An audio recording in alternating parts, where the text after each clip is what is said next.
J'avais des preuves solides. J'ai commencé à y croire.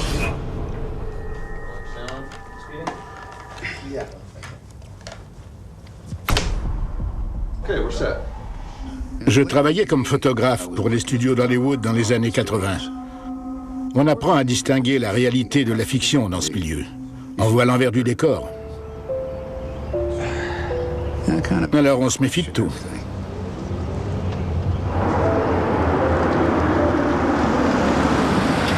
Salut. Salut. Mon ami Kenny Hansen est vidéaste. Son ami psychologue l'a appelé et elle l'a embauché pour filmer une entrevue avec une femme qui prétendait que sa maison était hantée. Kenny voulait que quelqu'un prenne des photos, alors je l'ai accompagné.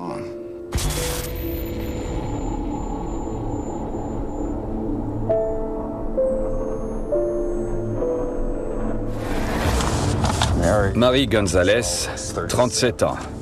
Elle prend part au projet de recherche. Rencontre paranormale. Ça dit qu'elle prétend avoir vu ses murs saigner, Kenny. Eh oui. On ne croyait pas à ce genre de choses. Mais bon, on a accepté le boulot. Je crois que c'est ici. Ça te paraît hanté? Qui sait? Jamais je n'aurais pu imaginer que ce boulot allait changer ma vie.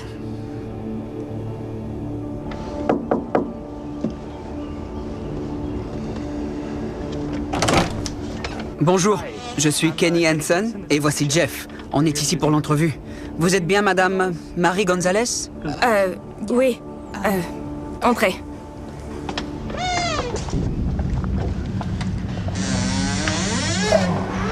D'accord.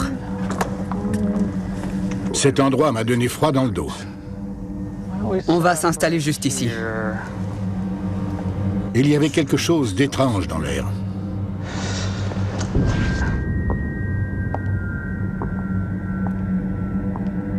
Marie avait l'air très nerveuse. Bon. D'accord. Très bien. Prenez tout le temps dont vous avez besoin. Relaxez, il n'y a rien qui presse. D'accord. On enregistre. Commencez par me dire votre nom. Je m'appelle Marie Gonzalez. D'accord, Marie. C'est votre maison? Oui, c'est ma maison. Vous vivez ici depuis combien de temps? Environ 9 mois. 9 mois, d'accord. Au début, ma maison n'avait rien d'étrange. Tout était normal. Ça a commencé dans le grenier. J'entendais toutes sortes de bruits, des fracas. Puis j'ai commencé à voir des boules de lumière qui flottaient. On aurait dit d'immenses globes de lumière. Rien ne peut expliquer ça. Je ne comprends pas. Dès que je me suis retournée, ils ont disparu. Je ne les voyais plus. Ce n'est pas normal. Qu'est-ce qui a bien pu provoquer ça? Et notre chat? Il s'assoit dans le couloir en fixant une pièce et il se met à cracher. Mon fils n'ose même pas entrer seul dans une pièce. L'autre jour, il y avait du sang sur le mur. Enfin, je crois que c'était du sang. Il y avait des petites gouttes rouges sur le mur. Chaque fois que j'essaie de les nettoyer, elles réapparaissent le lendemain. Qu'est-ce que c'est? Le toit ne coule pas. Il n'y a aucune explication. C'est tellement bizarre. Parfois, j'entre dans une pièce et je vois un homme assis sur la chaise berçante. Un homme? un homme. Je ne le connais pas, mais il s'assoit là. Et il se balance d'avant en arrière. Je l'écoutais parler et je me disais qu'elle était folle. Je ne sais pas ce qui m'a pris, mais je me suis approché pour toucher à la chaise berçante.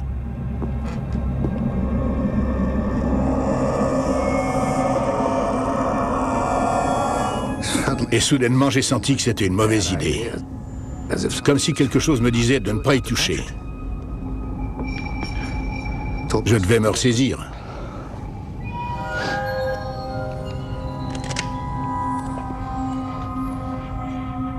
L'atmosphère était vraiment troublante. J'étais là depuis 30 minutes et je me sentais déjà anxieux.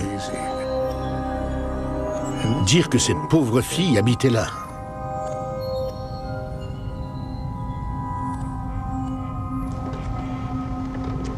On a remballé nos affaires et j'ai eu une idée. Avez-vous un appareil photo, Marie? Non. Prenez celui-là. Vous n'avez qu'à appuyer ici.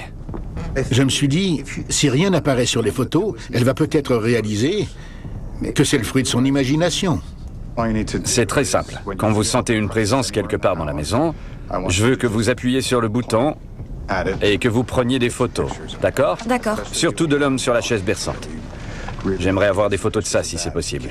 D'accord. Super. D'accord. Au revoir. Merci beaucoup. Merci. De rien.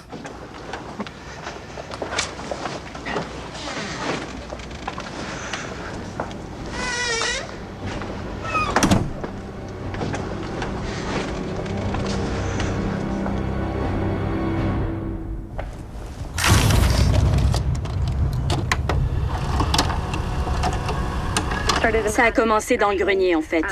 J'entendais toutes sortes de bruits qui venaient de là-haut et j'ignorais ce que c'était. Marie Gonzalez, c'est parti. Marie Gonzalez. Notre meilleure entrevue. Eh, c'est sûrement vrai. Tant mieux. C'est terrifiant. L'autre jour, j'ai déposé mon sac sur la table et quand je suis revenue, il était à l'autre bout de la pièce. Parfois, je marche dans le couloir et je vois des sphères, comme d'immenses globes de lumière. Rien ne peut expliquer ça. Attends, c'était quoi? Tu as vu ça? Quoi? Recule, recule.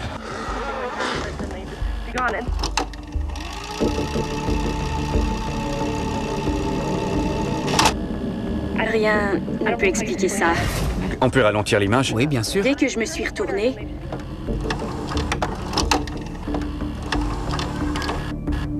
Regarde.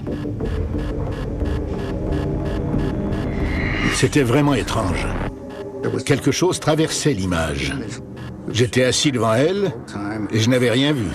Pourtant, quelque chose apparaissait à l'écran. Ce n'était pas normal. Mais j'ai essayé de le rationaliser. C'est un problème de lentilles. Je ne suis pas sûr de ce que c'est. Je me suis dit que ça ne pouvait pas être un fantôme.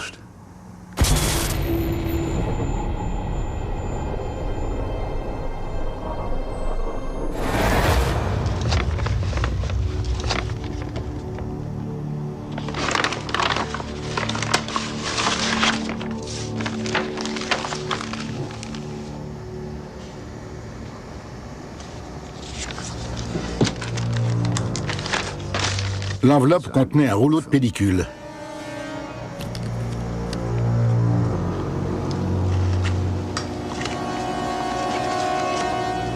J'ai commencé à la développer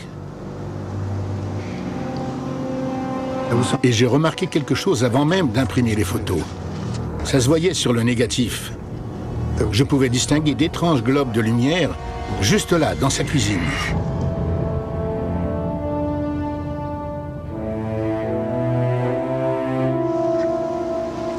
Qu'est-ce que c'était?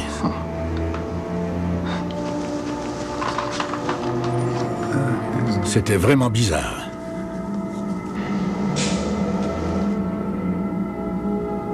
J'étais subjugué. En tant que photographe, je sais créer certains effets visuels. Mais Marie n'y connaissait rien. Elle ne faisait qu'appuyer sur le bouton. Je croyais que ces photos lui prouveraient que c'était simplement le fruit de son imagination. Mais je n'en étais plus si certain. Salut, Kenny. J'ai appelé Kenny et je lui ai parlé des photos. Je lui ai dit que je voulais récupérer mon appareil photo et il a accepté de me suivre.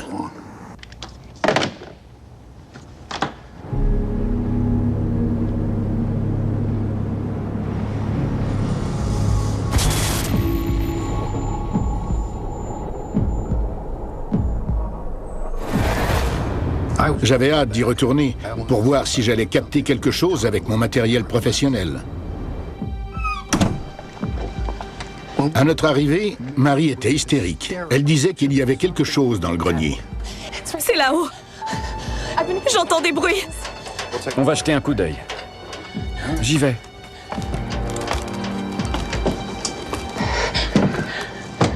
L'entrée du grenier était un simple panneau de contreplaqué.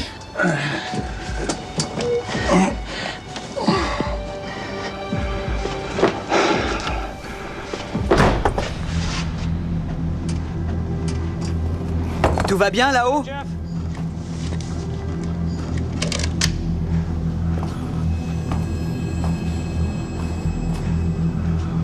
Je me disais... Je sais que je suis seul. Mais une partie de moi disait... Non, tu n'es pas seul. Monté dans le grenier de Marie à 2 reprises, et chaque fois, il s'était passé des choses que je ne pouvais pas expliquer. Et il y avait des témoins. Marie, Kenny, Murray, on avait tous notre propre version des faits. Et en plus, on avait les photos et les vidéos. On a essayé de trouver une explication raisonnable à tout ça, mais il n'y en avait pas. La maison était dangereuse, et ceux qui s'y trouvaient n'étaient pas en sécurité.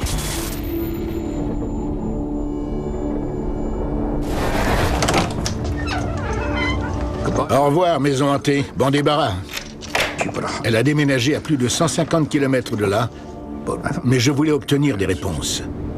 Kenny et moi, on essayait de trouver une explication à tout ça. Regarde à l'intérieur. J'ai fait des recherches sur la maison de Marie. Les policiers ont découvert le corps d'un jeune marin sous le quai. La maison avait été construite dans les années 20, sur un terrain réservé à la marine marchande. Le premier propriétaire avait un fils qui travaillait sur les quais avec lui. Mais au début des années 30, le corps du fils a été découvert dans la baie avec une corde au cou. La corde qu'il avait autour du cou avait un nœud de marin. Oh mon Dieu, qu'est-ce qui se passe? Je pouvais presque sentir la corde autour de mon cou.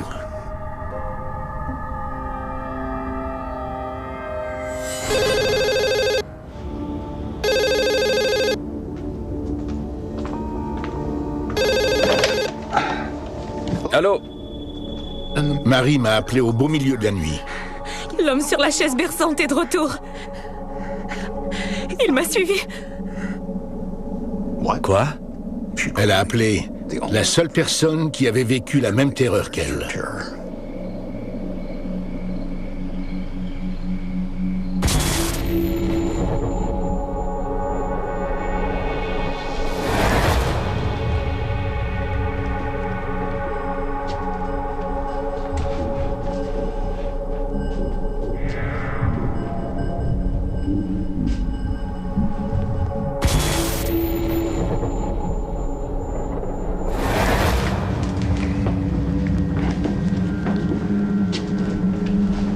Asseyez-vous.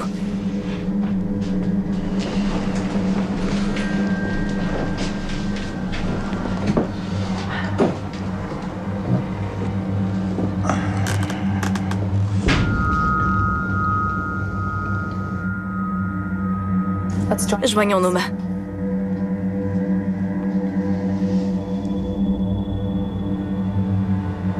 Et fermons les yeux. Nous invitons les esprits présents à se joindre à notre cercle. Manifestez-vous, s'il vous plaît. Qui êtes-vous? Pourquoi êtes-vous ici? Que voulez-vous? Laissez-moi tranquille, s'il vous plaît. On attendait une réponse, puis sans même réfléchir, je me suis mis à parler. Êtes-vous l'homme dont le fils est mort au quai?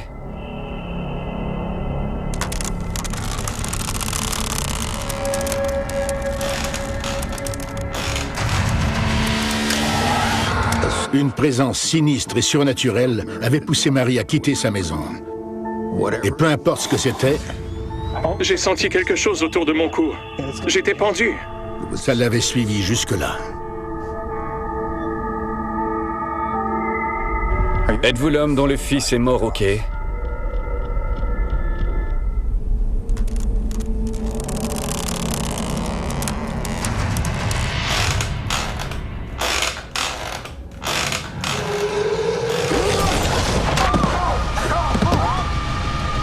Je me suis retrouvé par terre sur le dos. Comme si une énergie puissante m'avait frappé de plein fouet. Marie n'arrêtait pas de hurler. Jeff, est-ce que ça va? Oh mon Dieu!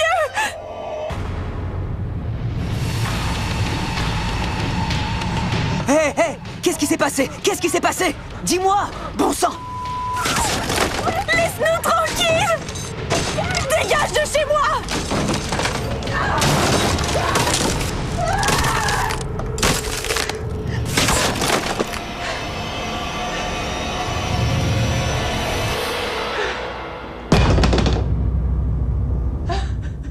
C'était terminé.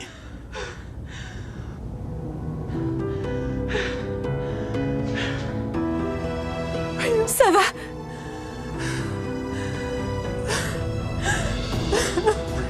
Respire. Ça va, Marie?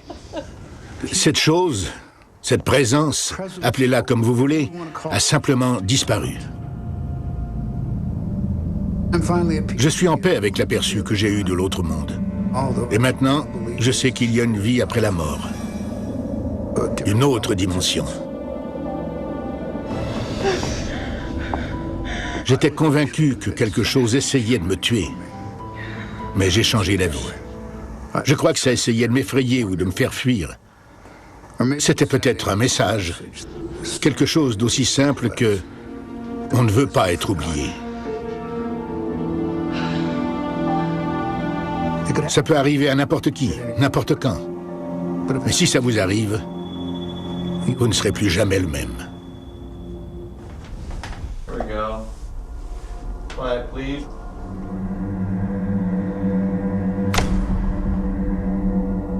Certains boulots peuvent rendre votre vie meilleure.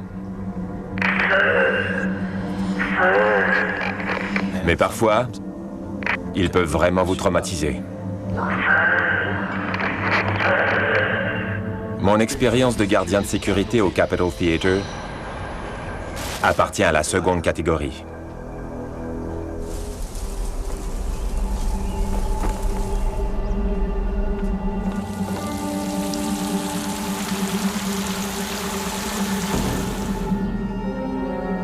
C'est un superbe théâtre historique. Absolument magnifique.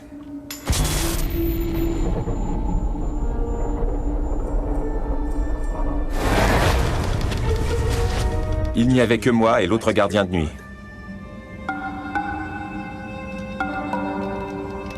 Rien au balcon. Celui qui faisait les rondes devait surveiller toutes les portes et fenêtres.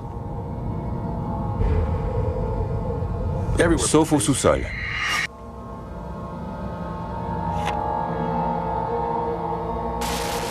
C'était un lieu d'entreposage et la porte restait verrouillée. On n'avait pas les clés et il n'y avait pas de caméra de surveillance à cet endroit. Barnes, l'autre gardien, Rien à signaler? C'est le calme plat comme toujours. était un Marine qui avait été déployé en Irak. Tout allait bien au boulot les premières semaines.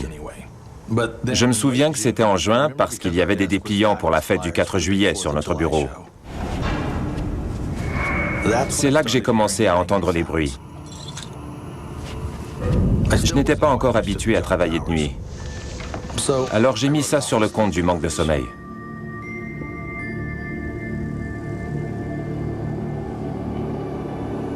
Mais plus tard, quand je suis passé dans le couloir qui menait au sous-sol,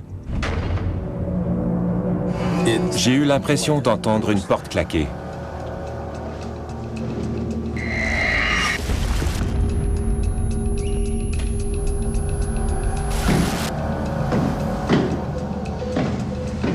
Peut-être qu'un farceur était resté après un spectacle et s'était caché dans l'escalier.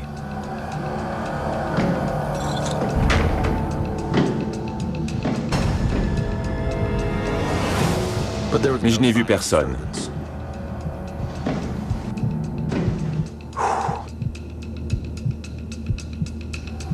J'étais nouveau. Et la dernière chose que je voulais, c'était de passer pour un idiot.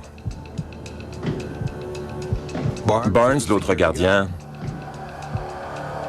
qu'est-ce que j'allais lui dire? J'ai entendu un bruit, mais il n'y avait rien.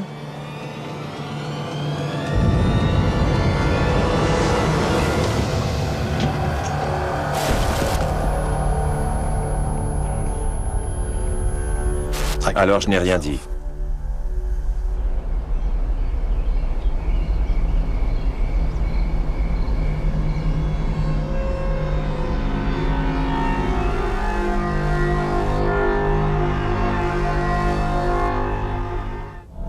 Mais des choses étranges ont commencé à se produire.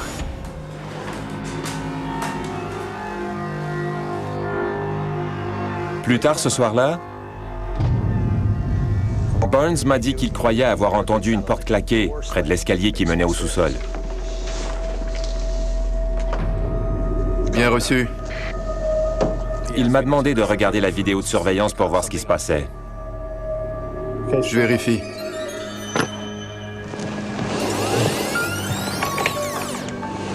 Au début, il n'y avait rien d'étrange. Mais ensuite, l'écran s'est brouillé pendant quelques secondes. Et c'est tout. Je ne vois rien, mais c'est bizarre. L'écran est devenu brouillé.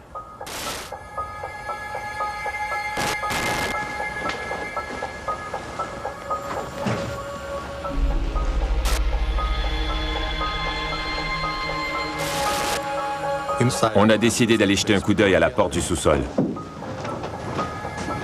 La force du nombre, n'est-ce pas?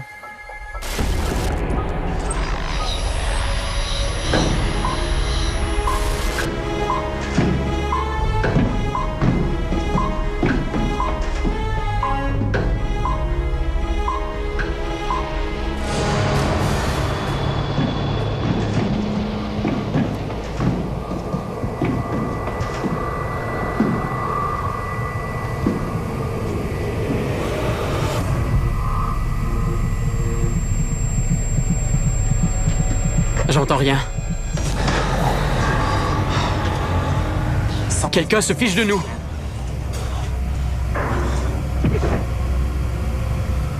J'essayais de trouver une explication. Quoi? Il y a quelqu'un là-dedans. C'est verrouillé.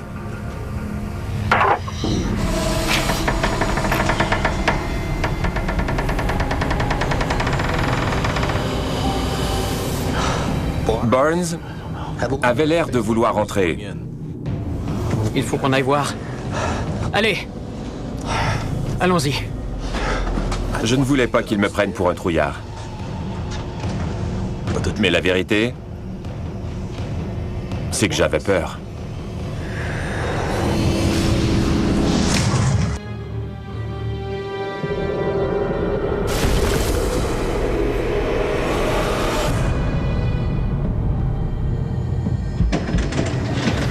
Ce que j'ai vu et entendu quand je travaillais au Capitol Theatre en 2011, c'est verrouillé. Je ne l'ai jamais oublié.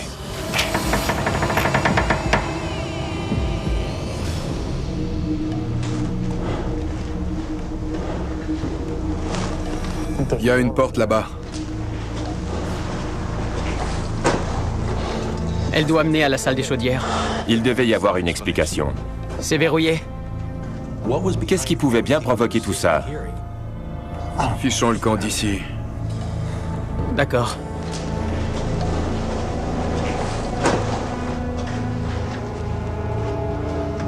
On est sorti et on s'est assuré de verrouiller la porte de l'intérieur. Comment expliquer ce genre de choses?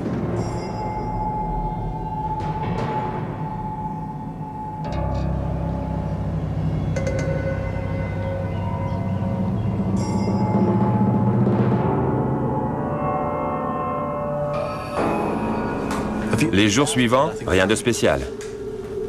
On a repris notre routine.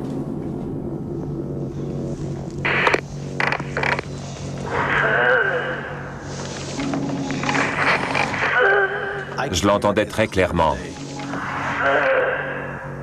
Cette voix qui sortait de mon walkie-talkie. Barnes, arrête de te ficher de moi. C'était comme si quelqu'un susurrait le mot feu à mes oreilles.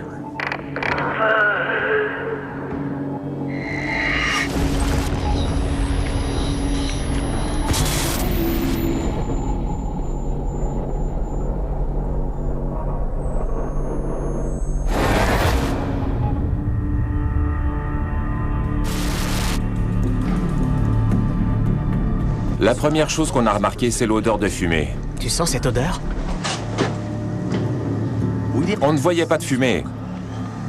Il n'y avait pas de feu. Mais cette odeur de fumée était vraiment puissante. Allons-y.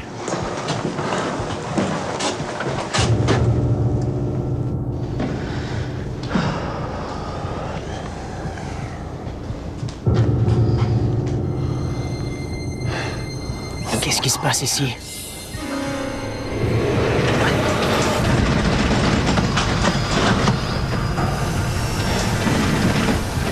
J'ai senti un puissant souffle d'air chaud s'échapper de la salle des chaudières. Et ensuite, plus rien. Les claquements, les bruits, l'air chaud, tout s'est arrêté. J'ai touché la porte et elle était froide, comme s'il ne s'était absolument rien passé. Elle n'est même pas chaude. Qu'est-ce qui peut expliquer ça? Je ne sais pas ce qui se passe, mais je fiche le camp d'ici. Allons-y. Pourquoi je n'ai pas démissionné sur le champ? Je n'ai pas la réponse. J'imagine que je me suis dit, si je démissionne, qu'est-ce que je vais dire à mes proches?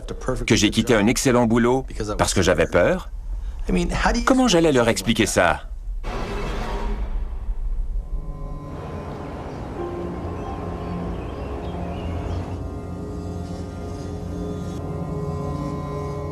Le lendemain, je suis allé récupérer mon chèque de paye. Je suis tombé sur un vieil homme que je n'avais jamais vu. Il travaillait là depuis des années. Il avait commencé comme gardien de nuit, mais il ne voulait plus rester après le coucher du soleil. Il est allé droit au but. Il m'a dit que le théâtre était hanté et qu'il savait pourquoi. Un homme était mort dans le sous-sol. Il s'appelait Richard Duffin.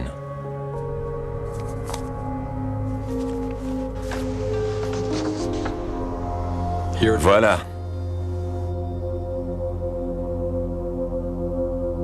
Ça date du 4 juillet 1951 et c'est arrivé dans le sous-sol du Capitol Theatre.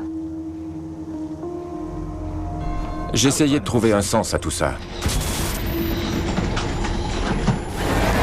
La poignée qui s'agitait comme si quelqu'un tentait d'ouvrir la porte. L'odeur de fumée. Les claquements, les bruits. L'air chaud sous la porte de la salle des chaudières. Je ne suis pas un expert des esprits en colère. Mais est-ce qu'il y a une autre explication? Ce soir-là, j'ai parlé à Barnes du vieil homme, de l'article et du pauvre placeur qui était mort brûlé. Je me suis arrêté avant de dire tout haut ce que je pensais. Qu'est-ce qu'on répond à quelqu'un qui dit le mot fantôme? Mais je savais qu'il savait ce que je pensais. Et j'espérais qu'il pense la même chose. Après tout ce que j'avais vu et entendu, je n'avais pas d'autre explication. Et c'est là que j'ai réalisé. On était le 4 juillet. J'ai fait le calcul dans ma tête. 60 ans. Le feu avait eu lieu il y a 60 ans, jour pour jour. Avant même que j'ouvre la bouche, Barnes a dit « C'est le moment de découvrir si Richard est encore ici. » Et on sait où chercher. J'ai les clés de la salle des chaudières. On sait ce qu'on a à faire. Il fallait qu'on voie ce qui se cachait dans la salle des chaudières.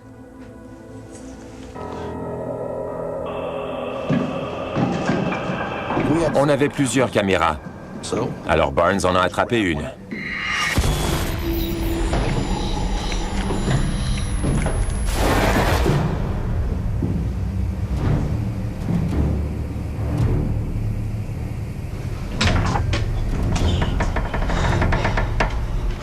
En entrant dans la salle des chaudières, on a senti une forte odeur de fumée.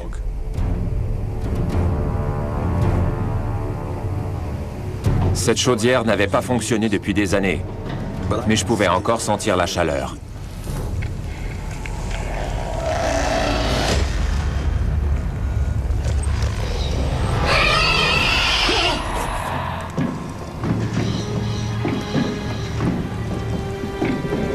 Il y a toujours une explication rationnelle aux phénomènes étranges.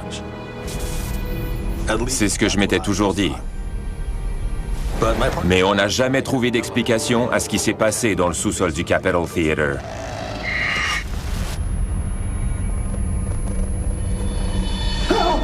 Bon sang! On dit qu'il faut le voir pour le croire. C'était le placeur, n'est-ce pas? Je crois que oui. Le fantôme de Richard Duffin. J'ai senti toutes les émotions qu'il a ressenties. La colère, la souffrance, le vide, une vie qui s'éteint trop rapidement. Je pouvais sentir tout ça. Mais quand on a levé les yeux, il n'y avait plus rien. Plus d'odeur de fumée, plus de chaleur. Il n'y avait que nous deux, dans la noirceur de la salle des chaudières. On le voit sur la vidéo.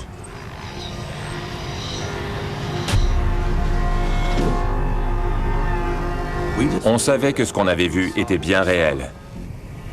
Et ça s'est arrêté là. J'en avais vu assez. J'ai démissionné sur le champ et je n'ai plus jamais remis les pieds au Capitol Theatre. Je voulais mettre tout ça derrière moi. Mais je n'ai pas seulement vu. J'ai senti. Je l'ai senti.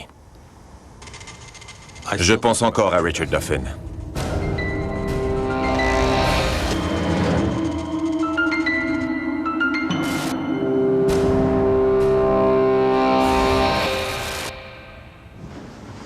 J'ai travaillé au bureau du shérif du comté d'Alpine, en Californie, pendant 20 ans.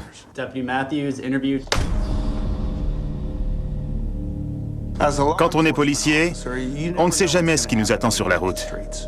Mais la nuit du 14 août ne ressemble à aucune autre.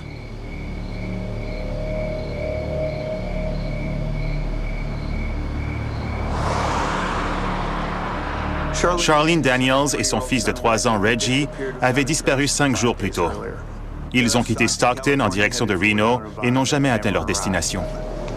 Je travaillais de nuit, soit de 20h à 6h. 10 très longues heures. Comment se passe ta soirée? Il s'est passé quelque chose de bizarre. Ah ouais? Raconte. Le policier avait répondu à un appel 911 provenant d'une femme qui roulait sur la section nord de la route 4. Bonjour, je veux signaler quelque chose. Je roulais sur la route 4 et j'ai aperçu quelqu'un. Elle était près de la route. La dame a dit qu'elle avait vu une femme étendue au bord de la route. Madame? Bonjour, est-ce que ça va? Elle aurait juré que cette femme était morte.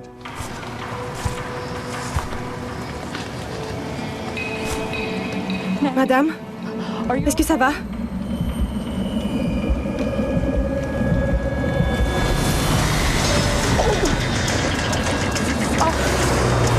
Attendez, je vais aller chercher de l'aide. «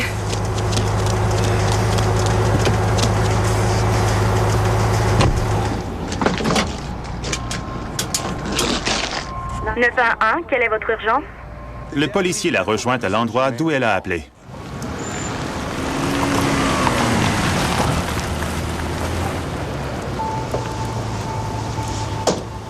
Bonsoir, madame. Vous avez vu quelqu'un au bord de la route? La description correspondait à celle de Charlene Daniels. Il lui a montré une photo de Charlene. C'est elle. Sûr? J'en suis certaine. Vous pouvez me montrer où elle est? Bien sûr. Le policier l'a ramenée à l'endroit où elle disait avoir vu la femme. Selon elle, la route formait une grande courbe à cet endroit. Elle était juste là. Mais ils n'ont rien trouvé.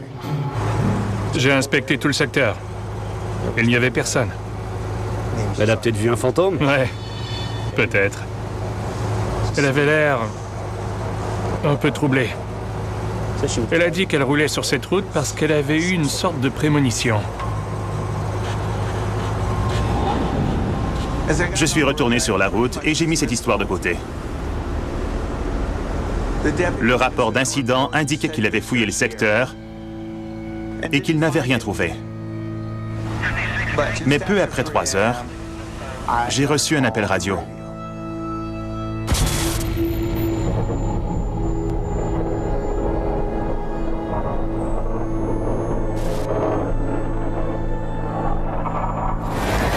J'espérais que la tante de la femme disparue possédait des informations importantes. Je suis l'agent Matthews. Bonjour.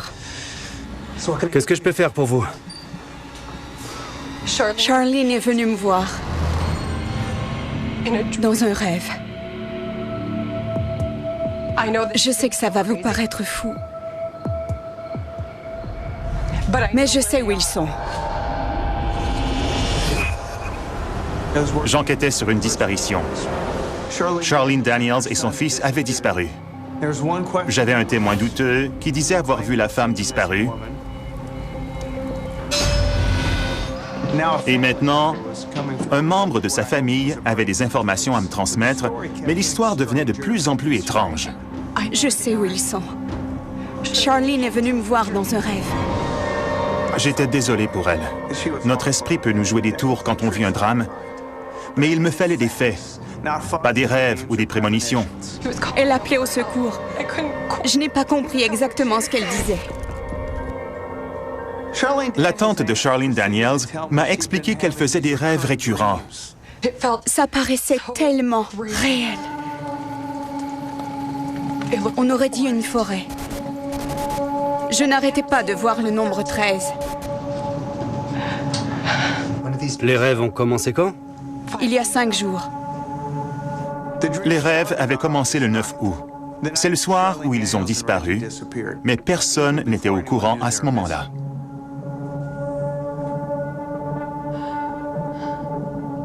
Je l'ai vue. Elle appelait au secours. Est-ce qu'elle pourrait avoir eu un accident? Aucun accident n'a été signalé. Je vous assure que c'est la première chose qu'on a vérifiée. C'est une route très fréquentée à cette période de l'année. S'il y avait eu un accident, on aurait été au courant. Alors, j'ai continué de poser des questions en espérant recueillir des informations. Savez-vous pourquoi elle allait à Reno? Elle allait visiter une amie, celle qui a signalé sa disparition. Ouais, d'accord. C'est une perte de temps. Vous comprenez? Elle est là-bas. Il faut y aller. Madame. Là, maintenant.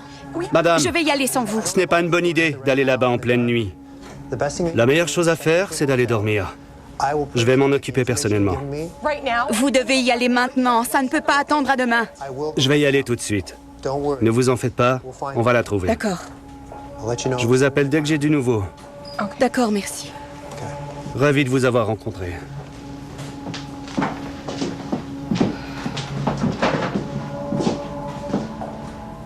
Je ne pouvais pas m'empêcher de repenser à la tante de Charlene. Elle était profondément convaincue que Charlene tentait de nous guider vers Reggie et elle. C'était à moi de décrypter ces bribes d'informations et d'en faire des renseignements utiles à l'enquête. J'avais encore quelques heures devant moi et j'aurais dû être épuisé, mais je me sentais étrangement énergique. Je dois avouer que je n'avais pas du tout l'habitude de composer avec des indices aussi abstraits, mais c'est tout ce que j'avais.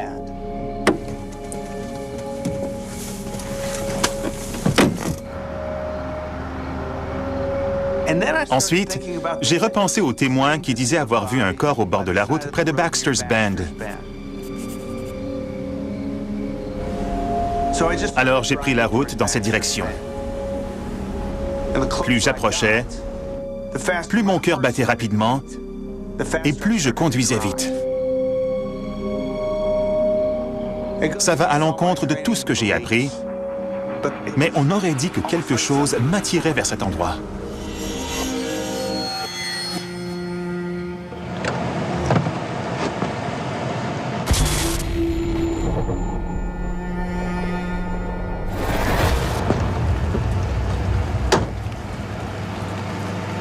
J'ai jeté un coup d'œil et je l'ai aperçu.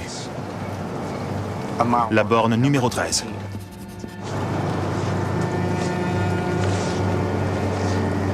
À quelques mètres de là, il y avait un remblai et un fossé d'environ 20 mètres de profondeur. J'ai regardé en bas et j'ai aperçu un bout de métal. C'était une voiture. Ici l'agent Matthews. Je suis à la borne numéro 13, près de Baxter's Bend. Je crois que j'ai trouvé la voiture de Charlene. Je vais aller voir. Charlene! Charlene! Charlene! La femme était à l'intérieur, attachée au siège du conducteur. Je me suis dit, est-ce qu'il pourrait s'agir du corps que le témoin a vu plus tôt au bord de la route? Mais j'ai compris que c'était impossible. Je pouvais deviner qu'elle était morte depuis quelques jours. Quelque chose que je ne pouvais pas expliquer était à l'œuvre. J'ai trouvé Charlene. Elle est dans son véhicule dans un fossé près de la borne 13. Elle est décédée.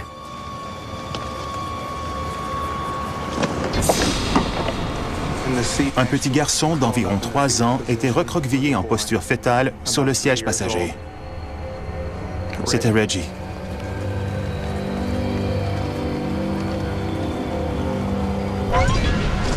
Oh mon Dieu! Reggie! Salut mon grand! Salut! Le garçon est en vie. Envoyez une ambulance. Salut mon grand. L'histoire a fait les manchettes dans tout l'État. Il était dans un état critique et gravement déshydraté. Il n'aurait probablement pas survécu plus de quelques heures sans ce coup du destin. Oui, l'amour d'une mère est quelque chose de très puissant. Peut-être que Charlene a communiqué avec sa tante dans ses rêves. Peut-être qu'elle s'est projetée en haut du ravin au bord de la route et qu'elle m'a aidé à assembler les pièces du casse-tête. Des forces étaient à l'œuvre ce jour-là. Je n'ai pas d'autres explications. Personnellement, je crois que Charlene Daniels a sauvé son petit garçon de la mort.